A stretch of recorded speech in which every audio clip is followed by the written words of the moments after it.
میں آواز دے رہا ہوں عزیزم حافظ محمد شمیم سلمہ کو، یہ بچہ اگر تقریر پیش کریں۔ الحمدللہ رب العالمین والصلاة والسلام علی سید الانبیاء والمرسلین وعلی آلہ اصحابہ اجمعین۔ اعوذ باللہ من الشیطان الرجیم، بسم اللہ الرحمن الرحیم۔ وانتم العالون ان کنتم مؤمنین، ومعزز زمانے میں مسلمان ہو کر، ومعزز زمانے میں مسلمان ہو کر، اور ہم خوار ہوئے تاریخ قرآن ہو کر۔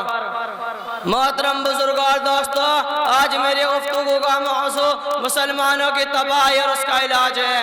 آئیے اس موضوع کے تحت ہم اپنے شاندار ماضی پر ایک نظر ڈال کر مستقبل کی تعمیر و ترقی کا سامان تلاش کریں۔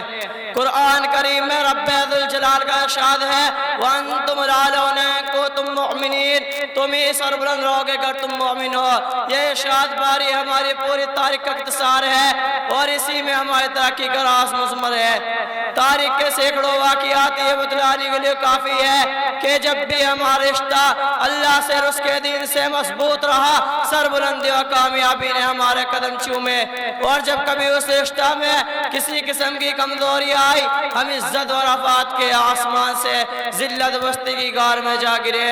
تاریخ ہمارے سامنے جنگ بدر کی مثال پیش کرتی ہے۔ جنگ بدر میں جو کامیابی ہوئی وہ صرف اسی رشتہ کی مضبوطی کی بنیاد پر ہوئی، ورنہ اگر کامیابی ہوتی تو کفار مکہ کو ہوتی، کیونکہ کفار مکہ تقریباً 1000 تھے اور بڑے جوش و ہوش کے ساتھ تھے، اور ان کے پاس 700 اونٹ، 200 گھوڑے، نیز سب کے پاس تلواریں اور دیگر جنگی ہتھیار موجود تھے۔ ادھر ابو جہل، عتبہ، شعبہ، ولید، حنظلہ، امیہ بن خلف، عبد المطلب جیسے شجاعت کو پیکر اور آزمودہ کار تھے، اور ادھر بیچارے مسلمان بے سر و سامان، کل تعداد 313، سواری کے لیے کل 2 گھوڑے اور 70 اونٹ ہے، ایک ایک پر 3 4 آدمی سوار ہے، اور بعض پیدل ہی سفر کر رہے ہیں، اور کسی کے پاس نیزہ اور کمان ہے تو تلوار نہیں، اور کسی کے پاس تلوار ہے تو نیزہ اور کمان نہیں۔ محترم بزرگوں اور دوستو، جب مقام بدر پر پہنچتے ہیں تو دیکھتے ہیں کہ کفار مکہ بلند مقام پر خیمہ زن ہو چکے ہیں، جہاں پانی کی فراوانی ہے۔ بیچارے مسلمانوں کو پست اور ریتلی زمین پر خیمہ زن ہونا پڑا، اگر کسی کو پیاس لگے تو ایک گھونٹ پانی پینے کو نہ ملے۔ الغرض جنگ کے اندر جتنے اسباب اور جتنی چیزوں کی ضرورت پڑتی وہ سب کفار مکہ کو حاصل تھی، مگر جب لڑائی شروع ہوتی ہے تو کفار مکہ گاجر مولی کی طرح کاٹے جاتے ہیں۔ کفار مکہ کا سب سے بڑا سردار ابو جہل 2 بچوں معاذ اور موید کے ذریعے مارا جاتا ہے، اور عبداللہ بن مسعود رضی اللہ تعالی عنہ اس کے سر کو جسم سے جدا کرتے ہیں۔ مسلمانوں، آپ جانتے ہیں کہ عبداللہ بن مسعود رضی اللہ تعالیٰ عنہ کون ہے؟ یہ وہی ہے جن کو مکہ کے اندر اسی ابو جہل نے مارتوں بے ہوش کر دیا تھا۔ آج میدان جنگ کے اندر وہی عبداللہ بن مسعود ابو جہل کا سر قلم کرتے ہیں۔ امیہ بن خلف ابو جہل کے بعد کفار مکہ کا سب سے بڑا سردار سمجھا جاتا تھا، لیکن اپنے ساتھیوں کو اس طرح تیگ ہوتے دیکھ کر گھبرایا اور میدان جنگ چھوڑ کر مکہ کی طرف بھاگ پڑا۔ امیہ بن خلف گھبرا کر گھوڑے سے نیچے گر جاتا ہے، شور مچاتا ہے اور معافی مانگتا ہے، امن چاہتا ہے، لیکن حضرت بلال حبشی رضی اللہ تعالی عنہ اس کے سر کو جسم سے جدا کرتے ہیں۔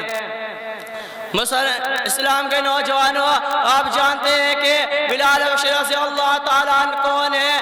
یہ اسی امیہ بن خلف کے غلام ہے۔ جب اسلام قبول کیا تو مکہ کے اندر دوپہر کے وقت تپتے ہوئے ریت پر زنجیروں میں باندھ کر کوڑے لگاتے، اگلے دن ان کو گرم زمین پر لٹا کر زیادہ زخمی کیا جاتا کہ تکلیف سے بے قابو ہو کر اسلام سے پھر جائے یا یوں تڑپ تڑپ کر مر جائے۔ پیروں میں رسی باندھ کر مکہ کی گلیوں میں کسی ٹال جاتا، طرح طرح کے ذلتیں اور تکالیفیں پہنچائی جاتی، یہاں تک کہ تکالیف دینے والے تھک جاتے، اکتا جاتے۔ کبھی امیہ بن خلف کا نمبر آتا، کبھی ابو جہل کا نمبر آتا، تو کبھی انبیاء اوروں کا نمبر آتا۔ آج میدان جنگ کے اندر وہی غلام اپنا آقا و مالک یعنی امیہ بن خلف کو قتل کرنے کے لیے دوڑ رہے ہیں، اور امیہ بن خلف میدان جنگ چھوڑ کر بھاگ رہا ہے۔ مسلمانوں وہ کون سی چیز تھی جس نے غلام کو غالب اور آقا کو مغلوب کر دیا؟ سچ فرمایا اللہ تبارک و تعالی نے، وَأَنْتُمُ الْأَعْلَوْنَ إِن كُنتُم مُؤْمِنِينَ، کہ تم بھی سر بلند رہو گے بشرط ہے کہ تم سچے پکے مسلمان رہے۔ اسی طرح دوسرے کفار مکہ اپنے ساتھیوں کو مقتول ہوتے دیکھ کر میدان جنگ چھوڑ کر بھاگنے لگے، 70 مقتول ہوئے اور 70 گرفتار ہوئے، اور مسلمانوں کو ایسی فتح حاصل ہوئی جس کو تاریخ فراموش نہیں کر سکتی۔ آج جہاں دیکھیے، جس طرف دیکھیے، وہ مسلمان خوفناک طوفان میں گرے ہوئے نظر آتے ہیں۔ کئی مسلمانوں کی آبروں کو پامال کیا جا رہا ہے، کئی مسلمان غلامان زندگی بسر کر رہے ہیں۔ میرے محترم بزرگوں اور دوستوں، آپ دور نہ جائیے، خود اپنے ملک کو دیکھیے کہ آج ہمارے ساتھ کیا نہیں جا رہا ہے، کون سے ایسے مظالم ہیں جن کو ہم برداشت نہیں کر رہے ہیں، حالانہ کہ اسی ملک کے اندر ہماری حکومت رہی ہے، اور آج ہماری حالت یہ ہے کہ ہم آج اطمینان کے ساتھ زندگی نہیں گزار سکتے۔ کئی ہمیں ملک سے نکالنے کے منصوبے بنائے جاتے ہیں، کئی ہمیں ملک سے نکالنے کے منصوبے بنائے جاتے ہیں، کئی ہمیں غیر ملکی کہہ کر بدنام کیا جاتا ہے۔ مسلمانوں کی آج ہماری حالت ایسی ہو گئی ہے، کسی شاعر نے کیا خوب کہا ہے، سوئی ہوئی قوم جاگ اٹھے بیدار مسلمان سوتا ہے، سوئی ہوئی قوم جاگ اٹھے بیدار مسلمان سوتا ہے، گہوار قلب مومن میں اب جذبہ ایمان سوتا ہے۔ مسلمانوں آؤ متحد اور متفق ہو جاؤ اور ایک جھنڈے کے نیچے چلے آؤ اور اپنے معاشرے کی ان برائیوں کو مٹاؤ، ورنہ تمہاری تباہی کی کوئی حد نہ ہوگی اور تمہیں سر بلند کرنے والی طاقت کوئی نہ ہوگی۔ اللہ تبارک و تعالیٰ میں صحیح سمجھنے کی توفیق عطا فرمائے۔ وآخر دعوانا الحمدللہ رب العالمین۔